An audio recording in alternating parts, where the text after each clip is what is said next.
We need a new system. We need a new society. We need to demand that which may have sounded impossible even a few weeks ago, but is not only realizable, but an imperative necessity.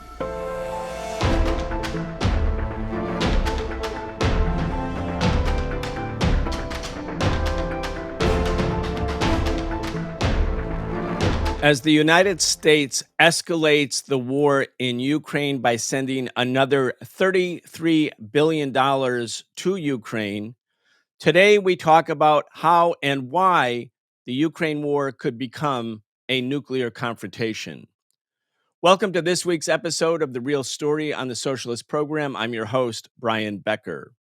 Today we'll be talking to Greg Mello. Greg is the co-founder and executive director of the Los Alamos Study Group.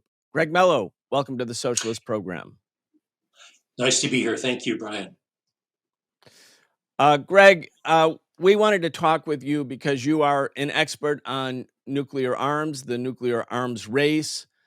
The Los Alamos Study Group has been in the forefront for so long, warning about the dangers of nuclear war. We believe here on this show that the logic of the war in Ukraine, whereby the United States and NATO have said we must win the war, not negotiate an end to the war, we must win the war. And Russia is determined not to lose the war. And both the United States and Russia being nuclear powers, the largest nuclear powers in the world, the logic is escalation. And when escalation takes place between nuclear powers, it puts the issue of nuclear confrontation on the agenda. We know this has already happened right after the war began, right after February 24th. The Russian government put its nuclear forces on the highest alert. So, Greg, as we get started in this discussion, and I want to break it down for people because I think especially younger folks who didn't grow up during the Cold War might not have really thought through the implications or the dangers or the possibilities of nuclear war. I want to go through all of that. But let's start with you. Let's start with the Los Alamos Study Group and what your organization does and why you personally became involved in it. Well, the Los Alamos Study Group began at the end, just before the end of the Cold War. Some of us in Santa Fe, right next to Los Alamos National Laboratory, realized that this was a time when citizen voices could bring about some changes in the nuclear weapons posture of the United States, in our overall posture of militarism, perhaps. And we likened it to a large boulder that was possibly teetery and might go one way or another. So many of us in the peace movement and the nuclear disarmament movement pulled together and started the study group. And we found almost no resistance to some of our initiatives in the early years. And unfortunately, the military industrial complex dug in after a few more years, more or less coincident with the first expansions of NATO in the second Clinton administration. So it's all very closely connected. So I am an engineer with a lot of scientific background. Published in the field and have been a research fellow at Princeton in nuclear arms. And but now I suppose I'm a kind of dissident from the liberal consensus about nuclear weapons, which has shifted gradually to the right in this country. Yeah. Let's talk about how this shift has taken place. Again, when I was a kid, Greg, people were very alarmed about nuclear weapons, very alarmed. I mean, we had, as I can remember vividly as a child, the Cuban Missile Crisis in October 1962. And if the Soviets had not backed down at that point, if Khrushchev had not capitulated when the U.S. set up a naval blockade to block Soviet ships from coming across the Atlantic towards Cuba, and if the Soviets had not agreed to remove missiles that they had placed in Cuba basically as a tit for tat as the United States was placing missiles all around the Soviet Union, I think we would have had a thermonuclear war. And Kennedy said at that time, the Pentagon is mad, the generals are mad, meaning that they were ready to go. We had the very famous movie Doctor Strangelove by Stanley Kubrick, which again, it's an old movie, but I recommend everybody watch the movie. That was the idea of how I stopped being afraid and learned to love the bomb because nuclear war was coming. It was inevitable. And I want to go through the different stages of the sort of nuclear arms race with you, Greg, because we have entered a new stage, I believe. We had the first stage, which was Hiroshima, Nagasaki. Then when the U.S. was the sole power, the only country having nuclear weapons, and obviously was prepared and did use them when no one else could threaten the U.S. with nuclear retaliation.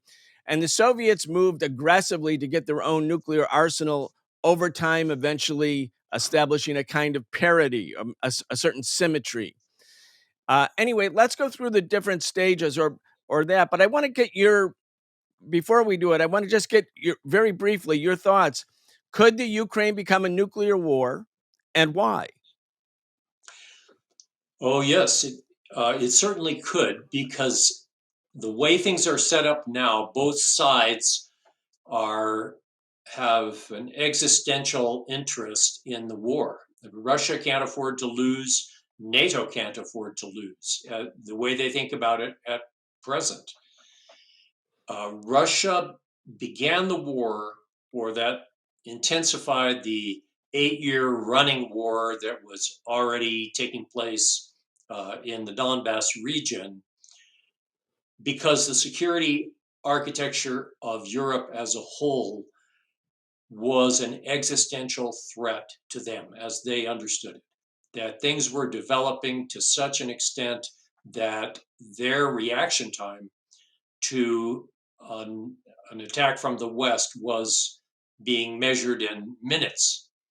And it was, as Putin said, a dagger to our hearts. And the West, I think a lot of people misunderstand the war. The war was really the idea of the United States. We wanted to lure Russia into a destructive war, and we would like this war to continue until Russia is subjugated, destroyed, broken apart, regime changed, whatever. Those two different sets of motivations don't make negotiations very easy or even possible until the United States drops its intent of and the belief that it can change the regime in Russia. What we're only going to see escalation. The more the United States succeeds, the more threat Russia will perceive, and it's a correct perception. Right. So when the Cold War ended, Greg, the U.S. and the Soviet Union had nuclear parity. There was also what was called mutually assured destruction. Both sides had enough weapons, thousands, tens of thousands of nuclear weapons that should a nuclear exchange take place, you couldn't really win the war because you would be destroyed. Let's say you had 1,000 more nuclear weapons. Let's say you have 10,000 and the other side only has 7,000. Well, it doesn't take that many weapons to just end civilization as we know it, or end life as we know it, and the planet Earth as we know it. And so at a certain point, the logic of nuclear war led to the understanding that both sides could not win. Now, the reason I say this right now, because that has changed, Greg Mello. I'm looking at the Wall Street Journal. Um, I I think we have some role of it. The U.S. should show that it can win a nuclear war. Just everybody think about this. This was a big banner headline on the Wall Street Journal. The U.S. should show that it can win a nuclear war. Now, this was published on April 28th, 2 weeks ago. And the whole logic is look, we have to show we can win. So that means, Greg, that the idea that neither side could win is actually eroding.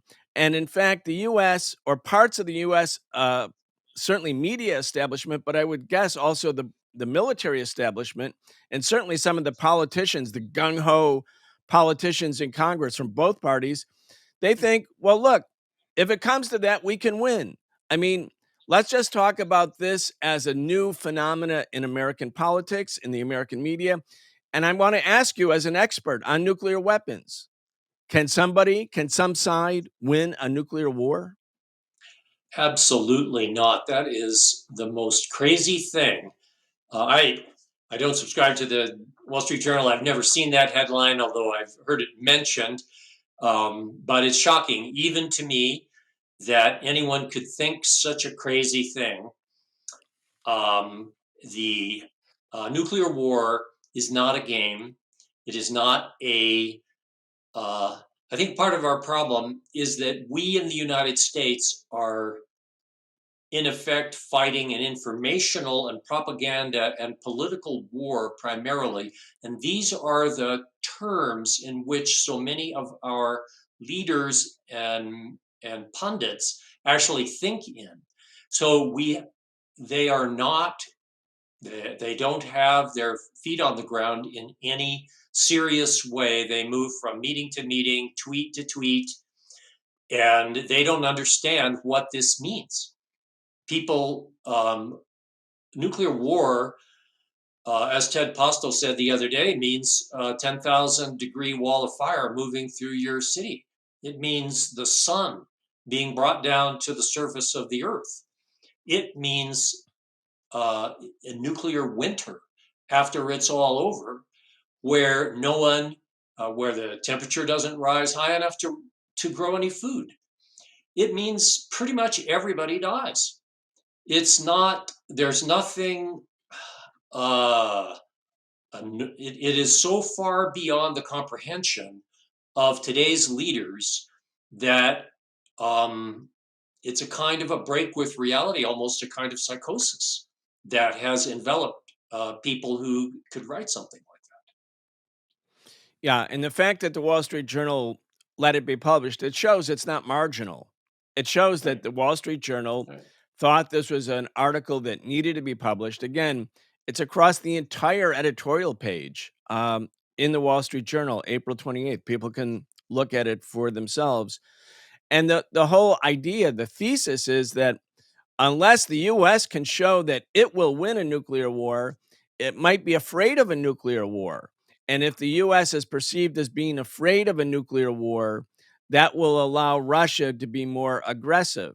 And so the only way to prevent Russia from being more aggressive is to show we're not afraid. And the reason we're not afraid is we can win. We can win a nuclear war. Now, again, let's just trace how this evolved because I believe, Greg, that the US, far from this being a marginal idea, I believe the US fundamental military doctrine is in fact now repremised on the idea that the US can defeat Russia and China, that the US can uh, create confrontational situations like the war in Ukraine or Mm-hmm. something with Mm-hmm. Taiwan, and Mm-hmm. that the US will have nuclear primacy such that the Russians will have to back down. Now, Zbigniew Brzezinski, who was a hardliner, a national security advisor during the Carter administration between 1977 and 1981, when Reagan takes over, he wrote a book called The Great Game. And it's about Europe. And he's really a proponent after the fall of the Soviet Union for NATO to move east. And he actually says the goal on this chessboard is to checkmate Russia. And to checkmate Russia means actually to defeat Russia in this geostrategic chess game. And once that happens, Russia will never emerge once again as a national power. That in fact, Russia will start to splinter, unravel, become dismembered. It's a very big country, Mm-hmm. lots of Mm-hmm. ethnicities. Obviously, the Soviet Union was dismembered. So Brzezinski is an advocate of the Americans going for it, moving NATO to the east. And he says in the book, in the Great Game, that the checkmate will be when Ukraine is integrated into NATO. because at that moment, Russia will have along its 1,200-mile long border with Ukraine advanced conventional and nuclear missiles placed that reach their targets in 5 or 6 minutes, and Russia will never be able to defend against them, meaning Russia will become so weak it will no longer be, quote, a national power, and then it will splinter and break apart. Now, when you think about this, you think about the logic is, was Russia a threat to the United States after the collapse of the Soviet Union? Was Russia not weakened? Was it not a humbled country? Was it not basically on its knees? And at that moment, instead of the US thinking, like, okay, the threat is gone, the Soviet threat, so called, is gone. Instead of that, the US says, or parts of the US, and I think they're now the drivers, that ideology of nuclear primacy, the drivers of a new policy to not only sort of secure the peace, it actually had nothing to do with that. It's really to crush Russia.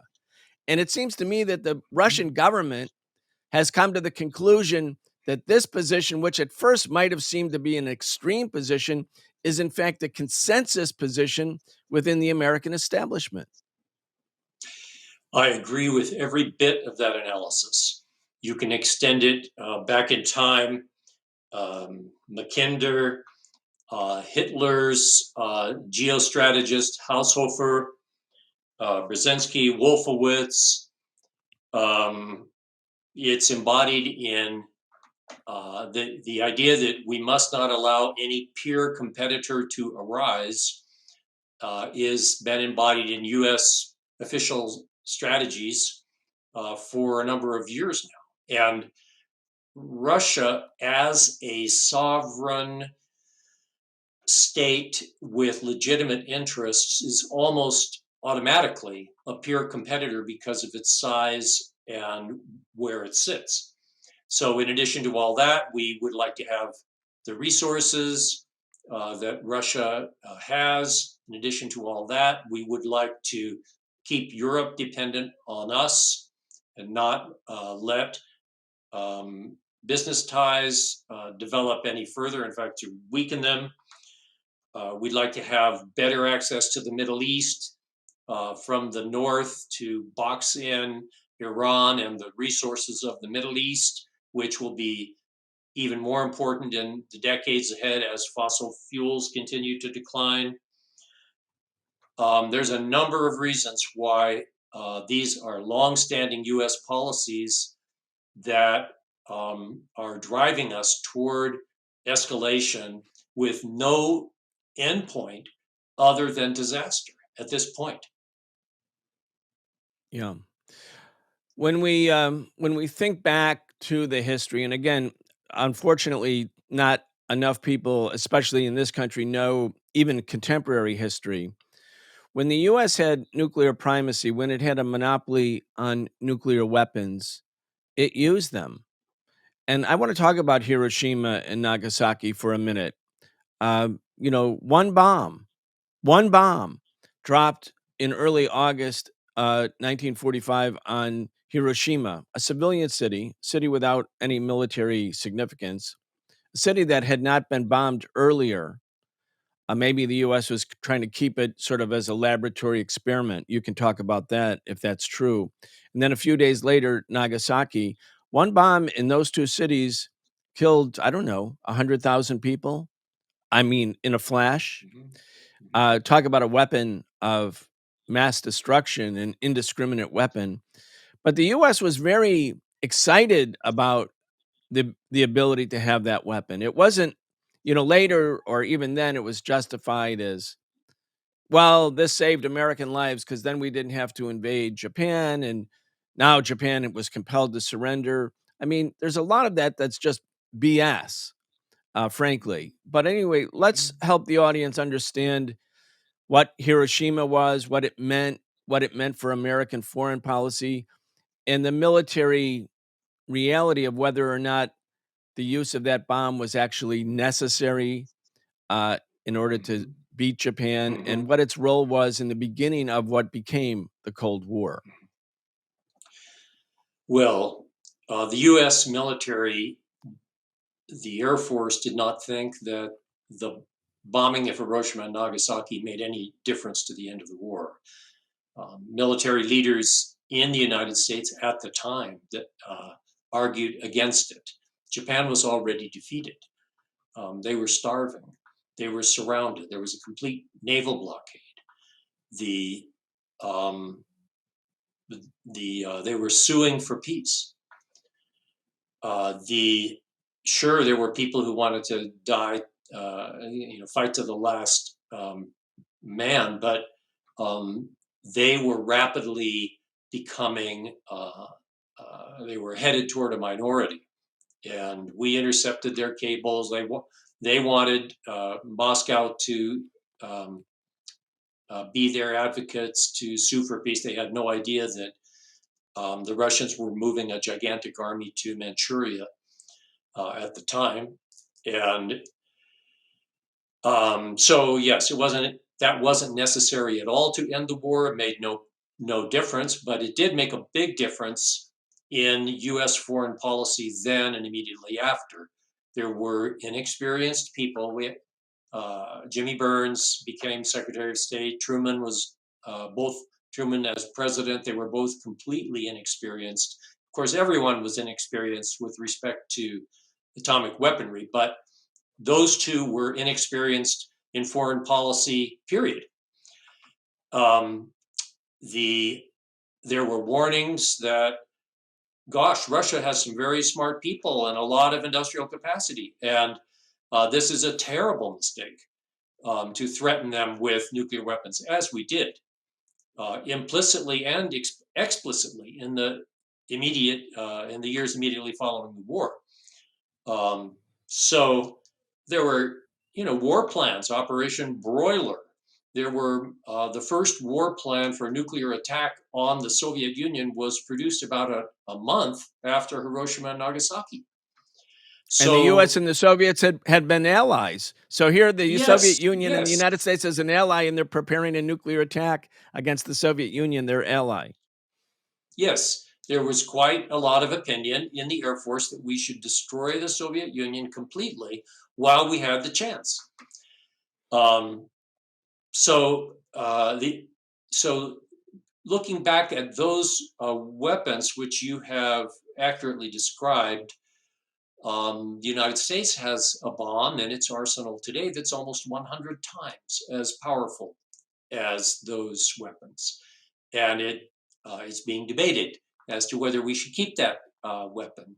And the reason is such a weapon 100 times the size of Hiroshima, almost, let's say 80 times, will dig a very large hole. And we want to get those Russian leaders and make them so frightened of being sent up as dust that they would do our bidding. So the Congress is debating that weapon right now, possibly this afternoon in the Senate Armed Services Committee. And Obama promised that weapon would be retired about now, but it isn't. And so, most U.S. nuclear weapons, the yields are, 20 times Hiroshima, let's say, ballpark. And we have at the ready, right, we have about 2,000, 2,500 within a week, let's say, we could generate 2,500 nuclear weapons.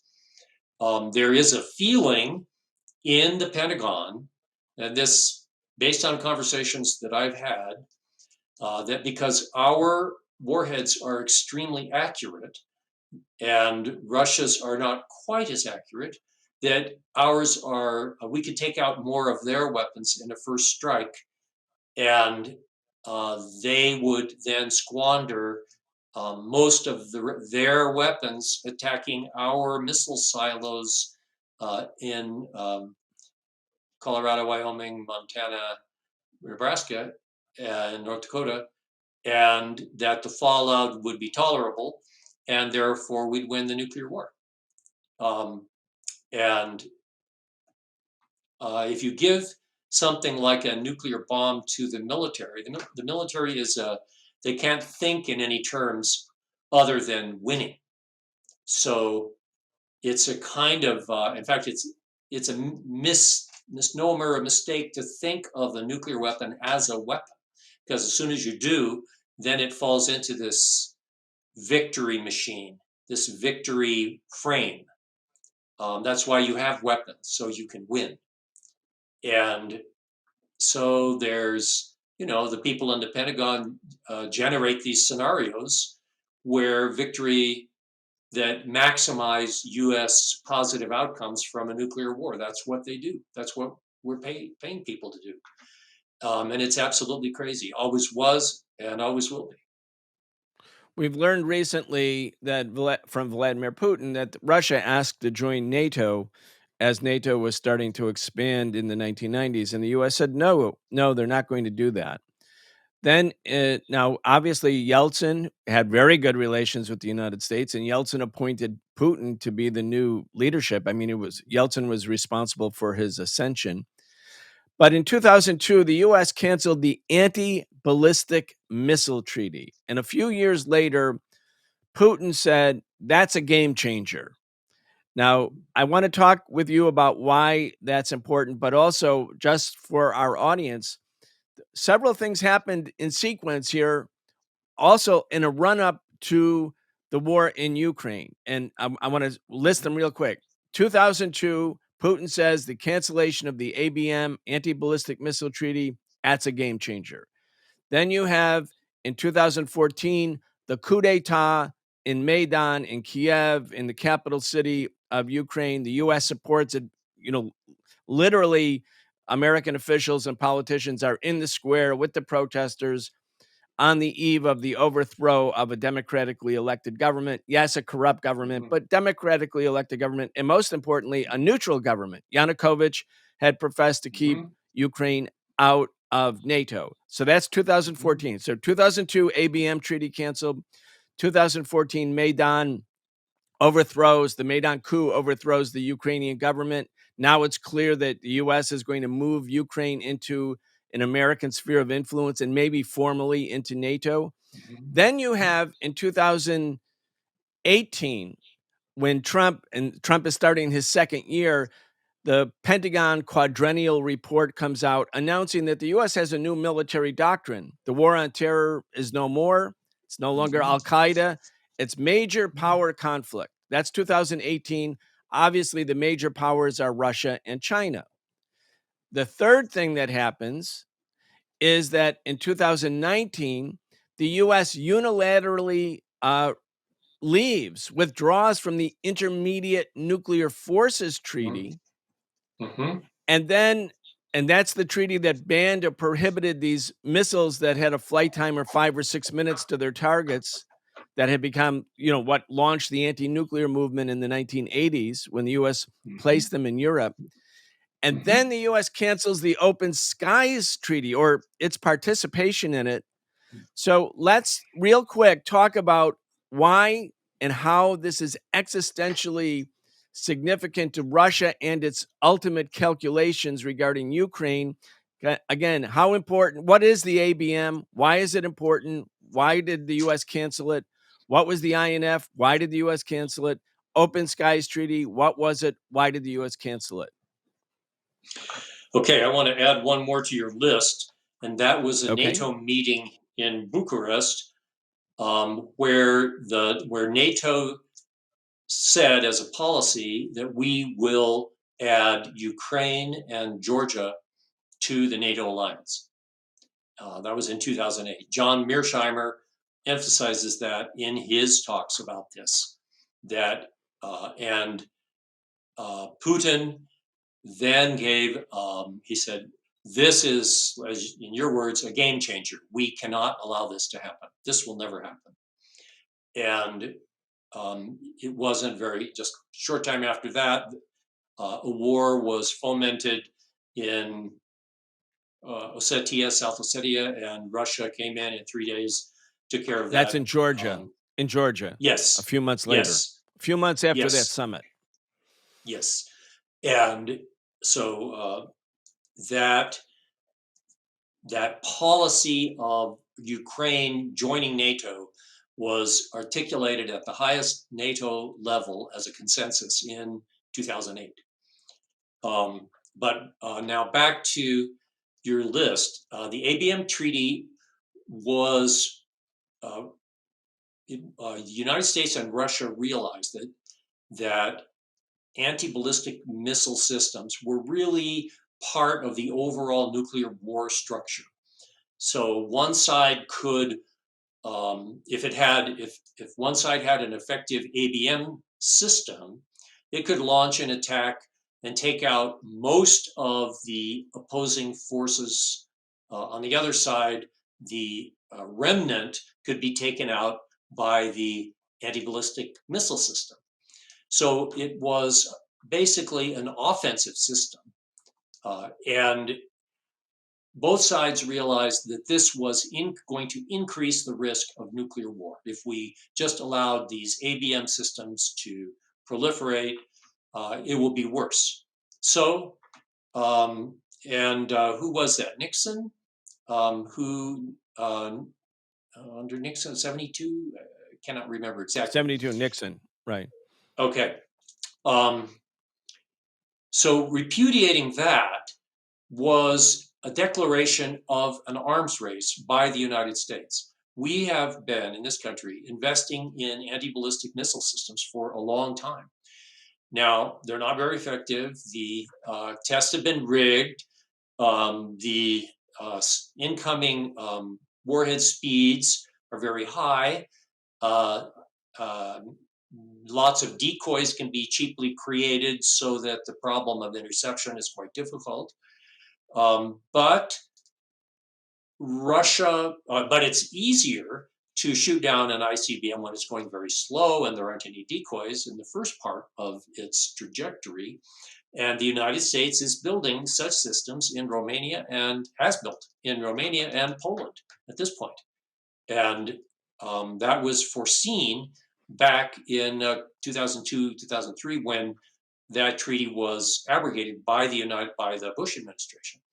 So what that means is that Russian ICBMs, when they're going slowly, still taking off, could be shot down. It had nothing to do with Iran, who doesn't have that sort of missiles, and those locations aren't even correct for protecting Europe from Iranian missiles. What a ridiculous idea. So Russia saw this as an offensive capability, and which it is. And furthermore, those launching systems can be switched out to offensive strike systems. They're the same launch tubes that are used for US cruise missiles. And the missiles are delivered in a box, could be changed out in hours in the middle of the night. No one, not even the host countries, would know the difference. So Russia said, this is completely unacceptable to us because you could put missiles there that would reach us very, very quickly. And that continues to be their position. The INF treaty was the first treaty signed which really broke the momentum of the Cold War and decreased tensions in Europe. And you're absolutely correct that there was a gigantic anti-nuclear movement in Europe against intermediate nuclear forces because for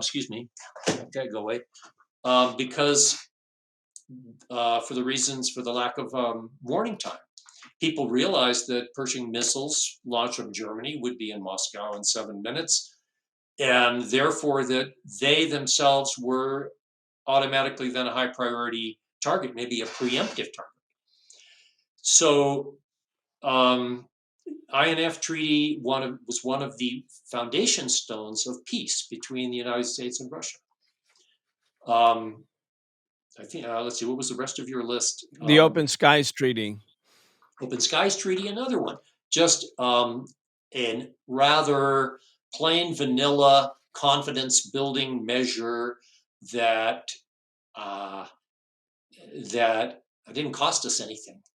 But it got caught up in the Russophobic political posturing in Washington that, oh my God, we can't have Russians flying over our country taking pictures. Oh, come on. as one older person with a lot more Russian experience than me said, "Don't worry, Greg. The Russians know everything." Um, the the Russians have been at, I mean, the satellites now, right? And so it's actually to our advantage. The people who wrote that treaty understood that it was to our mutual advantage to have transparency. It lowers tensions. So Now it's Tom. both sides could fly over each other's territory, do a reconnaissance, and prove that both sides were adhering to the earlier treaties. So the architecture, the Yes, arms control yes. architecture of the 1960s and 70s and 80s was in place. So the US cancels the ABM, meaning now we're going to create missile defense shields such that if the US carries out a first strike attack against the Russian military nuclear arsenal, meaning destroying those missiles in their silos, or destroying those submarines, or destroying those planes that carried missiles. You launch a big first strike attack. You take out, say, 95% of the adversary's capability. That still leaves a number of nuclear missiles coming, but a missile defense shield picks up the remnant. It can't pick up 100%, but maybe it can pick up 3% or 4% or 5%, that which would actually perhaps survive a first strike attack. So the only purpose of a missile defense shield is not for defense, it's for carrying out first strike attacks. And I thought it was very noteworthy in the Democratic Party primaries in the 2020 election run up that Elizabeth Warren was being attacked. And I'm no fan of Elizabeth Warren, but she was being attacked because she dared to say in the primary debate that the US should renounce the first Mhm. use of nuclear weapons. And Jake Tapper, who sounded like a Dr. Strangelove type madman, said, how can you possibly do this as a presidential candidate? Aren't we giving up this amazing bargaining chip, that meaning, like, if you renounce first use of nuclear weapons, that takes away from the U.S. diplomatic capability, this card that can be played, which, and the card is, we can destroy you. We can destroy you, meaning we can use nuclear weapons to win. And that's the logic of this entire discourse. And again, Elizabeth Warren was put on the defensive, and the media sounded more right wing than the generals. And that's pretty hard. Anyway, go ahead. That's well, that I think is what we now see, and you've explained that very well. The I want to come back to this theme that our pundit class has lost touch with reality, that there is a very deep problem here. So someone like Jake Tapper moves in a world where, if it be, it comes from the enormous inequality in our society. People are lifted at an early age, put on a track to have these powerful positions in government.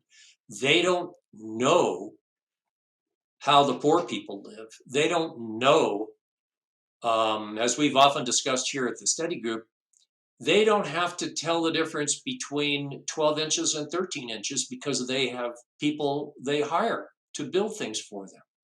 They are out of touch.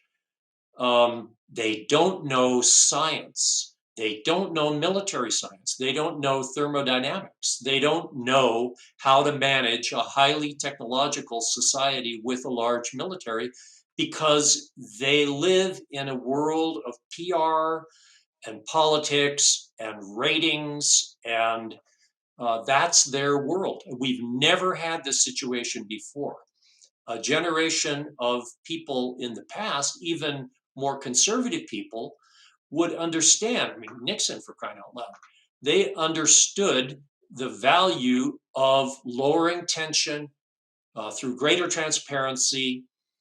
All of the web of interactions that we had during the Cold War to keep a lid on tensions and make sure that there were not too many misunderstandings, especially after the 1983 Able Archer exercise that scared the pants off Russia. All of that has been taken away. So we have almost no diplomatic or military relations with Russia at this point. And that too is contributing to this danger, which apparently only those of us on the fringe see. You know, it's The interesting. We're looking at this footage of Nixon and Brezhnev walking together. They're both smiling. This is one of the many summits. Now the U.S. and the Soviets were arch enemies, right? That was the whole idea of the Cold War. But both sides were at a certain point creating this architecture for, I would say, an equilibrium such that it wouldn't lead to global war. You know, World War I and World War II were the where there was unmanaged rivalries between the major powers, and they lead ultimately to World War I. 20 million people die. World War II, maybe 90 million people die.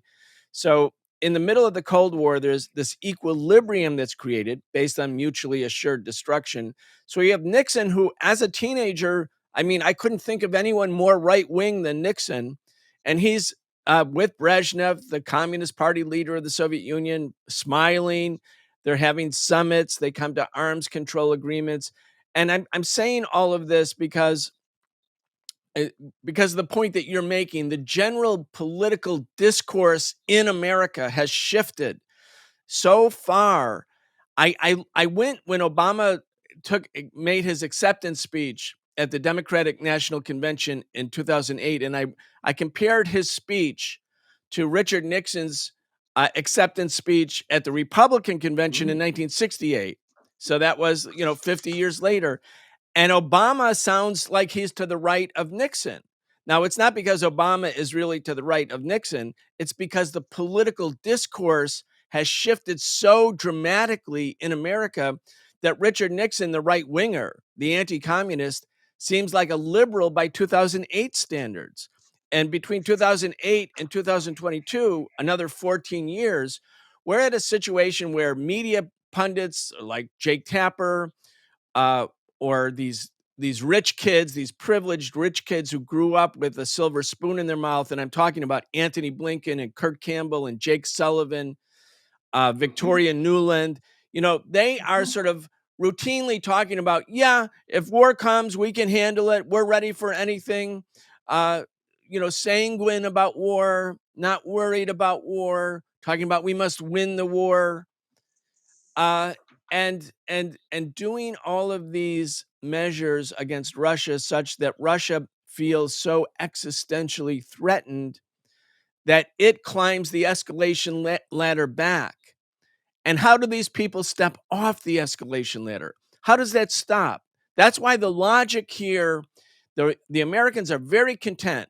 They've united Europe under their domination. They're pumping $33 billion more weapons into Ukraine. They're saying, as Nancy Pelosi did, you keep fighting. You're going to win. Stick with it. There's no political liability for American politicians because all the bleeding's happening in Ukraine, not Americans, not like the Vietnam War. So you have a dynamic where the U.S. is absolutely determined to defeat Russia, and Russia is absolutely determined not to be defeated. Yes, That's the and logic. it's very frightening. And what I think that most people in the West, most of these leaders, would not, or they might not consciously think that they're talking about nuclear primacy. But nuclear weapons now fit in a broader kind of total war involving information, economic sanctions, conventional proxy war, mutual nuclear threat. They definitely want to win this broader war. I was thinking the situation might be analogized to a big bully. We're the bully. US military spending is about 16 times Russia's. In fact, in pure dollar terms, US spending on nuclear weapons, including the environmental cleanup program, is greater than Russia's spending in dollars on its entire military. Let me repeat that. The US is spending now on its nuclear weapons, including the environmental cleanup from the Cold War, which is about a quarter of the whole, but it's politically necessary to maintain political support in Congress for the nuclear arms race that we are engaged in. We spend as much on nuclear weapons per year, we're planning over the 30-year period of modernization that we're talking about, as Russia spent last year on its entire military. So it's about 75 billion, in the United States with the cleanup, and it's over 30 years, the average, because we're building new subs, new missiles, new bombers, new fighter bomber, new warheads, new communication and control. It's a $1.5 trillion expenditure spread over 30 years. I can tell you that at least 3 of the nuclear weapons design and production facilities are now working 24/7 in the United States. Hiring is going on at a very rapid pace. People are working graveyard shifts to make as many nuclear weapons as possible right now. And this is not something that's in the past.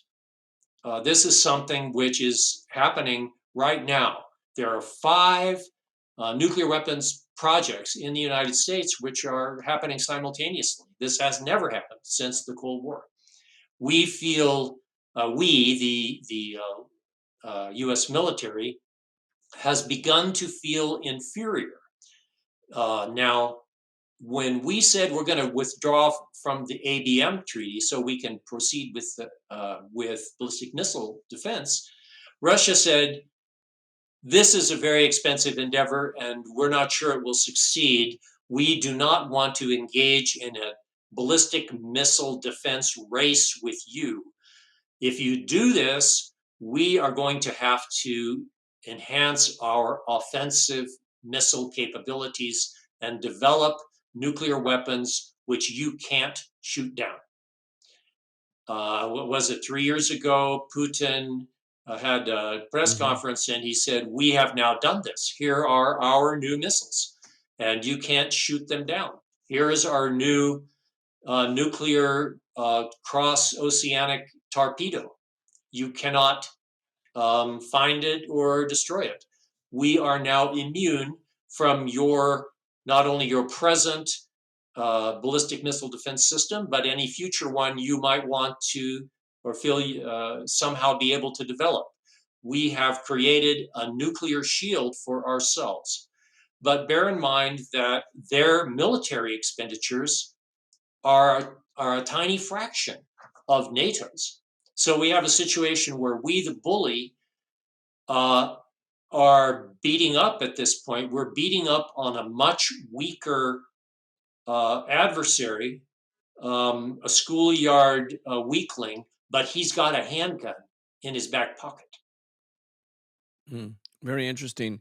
I mean, I think that's really important that, and again, the absurdity, the bizarre idea that the US can win a nuclear war, as if Russia and China or even North Korea don't have some capacity. And of course, there will not be symmetry. The US will spend 1.5 trillion modernizing its nuclear weapons. North Korea's entire military budget is not bigger than the New York City Police Department budget, about $4 billion. So obviously, North Korea is going to innovate. Russia doesn't want it go weapon system for weapon system with the U.S., as unfortunately and tragically, I think the Soviet Union military decided to do because they can't afford it. So they're developing asymmetrical, not equivalent, but asymmetrical weapons to not be crushed by America. So these hypersonic missiles that, as you mentioned, Putin unveiled at that end of the year press conference, I think, and they had an animation showing how the missile Mm-hmm. could go so fast and avoid all the missile defenses. And then in Ukraine, I noticed in the beginning of the war, Russia used one of those weapons, one of Mm-hmm. those hypersonic missiles, to destroy Mm-hmm. a US supplied arms depot in the western part of Ukraine, meaning it Mm-hmm. traveled quite a long distance. Obviously, the Russians are sending a message. And whatever the US has in terms of scale, the Russians will innovate. They'll find some asymmetrical way to fight back. And that too means this idea of primacy is actually a fiction. Primacy is a Mm-hmm. recipe for nuclear disaster, human catastrophe, nuclear winter, the end of life as we know it. It's a recipe for that, but it really isn't a recipe for victory. Mm-mm. And along the way, what happens to all our hopes for dealing with climate? Well, what happens to the development goals of in the United Nations? What happens to everything else that we're trying to do to make our societies livable? I mean, look at our cities today with their homeless camps that we can't seem to manage to deal with. Um, U.S. military spending, I just calculated this yesterday, um, is about $7,800 per U.S. household per year. It's a crushing burden, Wow. crushing, absolutely crushing. How much has the US spent on nuclear weapons? I mean, let's remember it's used them twice in August Mm-hmm. 1945. So we're now 55, 77 years later. So Mm-hmm. 77 years the US has had a nuclear arsenal. Thankfully, it hasn't used them again, but it spent a lot of money building these things. So again, building a Right. weapon that hasn't been used. How much? What's the tab for nuclear weapons? I have not recently calculated this, but I think it is in the range of 10, 11 trillion. So somewhere in there. Um, this industry was at one time comparable to the automobile industry. It was a huge industry. And now we are employing on the order of 55,000 people around the country working on nuclear warheads alone, not counting the new ballistic missile submarines, bombers, the missiles, the silos, communication control, etc. Yeah. I read the defense industry, so-called defense industry, lobbying and industry organizational newsletters every day. They're so happy right Mm-hmm. now, Greg. They are Mm-hmm. really it's kind of like it seems like they're on ecstasy. I mean, they are really happy. They couldn't be happier. The idea that it's all about Ukraine and Ukrainians and stopping the suffering. When you read these newsletters, you get the sense that these people they feel like they've just walked into piles of money. Mm-hmm. Well, they have. It's true.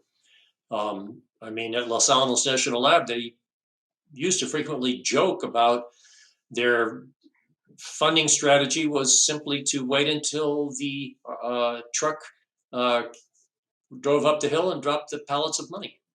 Um, it's just at this one facility, it's $19 million a day. Interesting. Um, Dwight D. Eisenhower, who was president between 1953 and the beginning of 1961, he made that famous speech at the very end of his presidency, warning the country of the dangers to democracy of a military industrial complex. Of course, he helped create the military industrial complex, perhaps more than any other single individual. His first draft of the speech, which was then amended by speechwriters, and so he called military industrial complex. In the first draft, it was called the military industrial congressional mhm, complex. mhm, And again, when you look at military technologies like the F-35, the Pentagon has actually subcontracted the continuation of production on different parts of that fighter plane, which is notoriously for being bad as a weapon. mhm, But mhm, in 46 of the 50 states, I mean, meaning that mhm, the Congress people and the senators from these states, they'll think, well, if we cut funding for this weapon, that will mean we'll lose jobs. I mean, it seems like the Pentagon is really running the show. They're completely manipulating Congress, not that it's very difficult. Anyway, I want to get your thoughts on that because you study this every day. Hmm. Well, that's actually right. There's a somewhat conservative person relative to you and I who teaches at the Tufts School. He used to be counsel for the Senate Foreign Relations Committee. Michael Glennon has a little book called Double Government.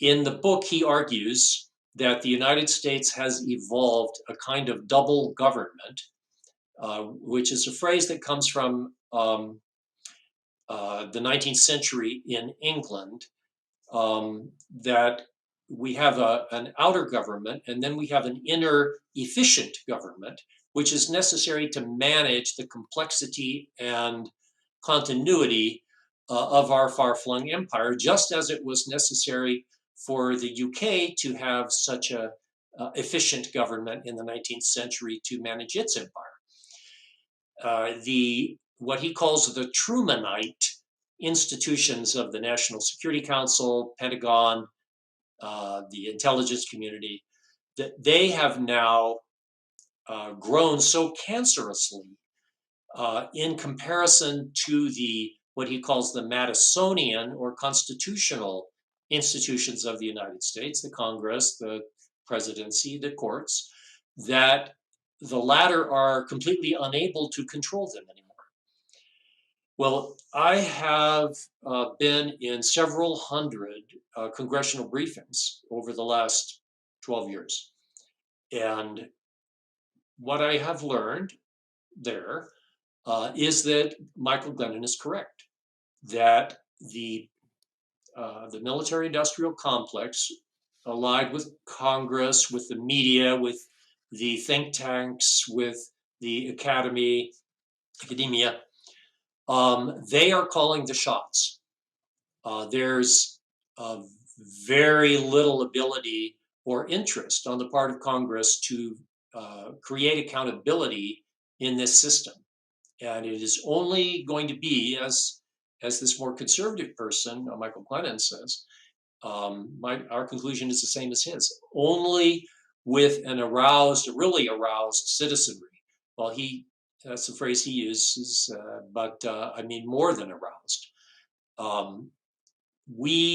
Of course, the policies that we've talked about are going to create pain in the United States. They are creating pain. We are squandering our opportunities faster than we can create them.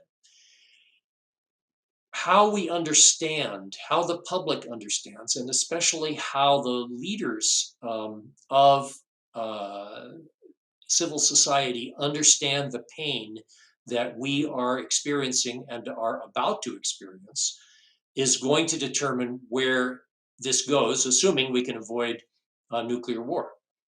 That are we going to think that an example are the inflation at the gas pump, is that Putin's fault? Or is that the result of some deeper problems in our society that we have to deal with? Are we going to do something about climate? Is that going to be Putin's fault too? We have to get busy and help people understand, as you do every day, what's behind the things that are happening and are about to happen to us, which are not going to be pretty. So while we may be concentrating on defeating Russia, I think the United States, as a dominant, uh, uh, wealthy country with intact democratic institutions, is already defeated. Our decline is now unraveling. And how we understand that decline and whether it leads to nuclear war or feeds on itself to create even steeper decline is the question of the hour. I want to, as we start to wrap up, Greg, I wanted to do this show because I feel the public in general is unprepared for the seriousness and the consequences of US policy, which I believe will lead to escalation. And I believe that this article on the Wall Street Journal, we have to show that we can win a nuclear war, is a harbinger of what's coming. I know that sounds perhaps a little dark or gloomy, but I actually think that's where it's going. And I believe, as an organizer, as an activist, as a socialist, as somebody who puts social justice and peace as a primary goal and a realizable goal, that we have to fight with a realistic understanding, that we shouldn't be Pollyannish, we shouldn't have rose-colored glasses on. We should know what we're dealing with. And that's why, even though it's a grim story, I think it's a story that needs to be told. Um, but we also need to show that we can actually do something. And when you think about those treaties that were achieved, the ABM, the INF, the creation of equilibrium, there was two elements of that. One was America's adversaries, in that case, the Soviet Union, achieved their own nuclear capability. But on the other side, there was a large, massive global movement against nuclear weapons that demanded and insisted that the US and the other nuclear powers go in the opposite direction. And this movement became a movement of millions in the 1980s. Actually, it helped very much lead to the signing of the INF treaty that's now been canceled, but that was signed by Reagan and Gorbachev in 1986. Well, 4 years before that, in Central Park, 1 million people marched, and that was in tandem with Europeans who were marching in the tens of millions, demanding an end to this nuclear war. So it's a grim story, but it's not, from my point of view, a battle that's unfinished. In other words, we can fight for peace and we can win the peace, but we have to recognize that this really will be a struggle. And we have to find a way to sort of expose the false use of patriotism and nationalism as a way to throw sand in people's eyes, or the demonization of America's targets, so that you learn to just hate and fear whoever it is, whether it's Saddam Hussein or Muammar Gaddafi or Vladimir Putin. All of these things are propaganda devices to make the American people not see the truth, and also to prevent them from becoming political actors such that they actually become the dominant factor in politics. And that can still happen. And so, in my last question to you, and it's obviously what you've devoted your life to with the other scientists and engineers in the Los Alamos study group and others who are outside the discipline but with you, like, what is it that we can and should be doing? Of course, I think the first thing is telling the truth. But again, let's just talk about how people can actually become involved in social and peace movements that make a difference. Yes. People are coming from all kinds of different places. We're coming out of a pandemic where I think people's social connections and perhaps their social skills have been in decline a little bit. Our political, I'm noticing locally, our political, city councils don't bother to get public input the way they used to. We have to talk, in other words, and we have to talk in the public sphere as we're doing here, and in every possible opportunity.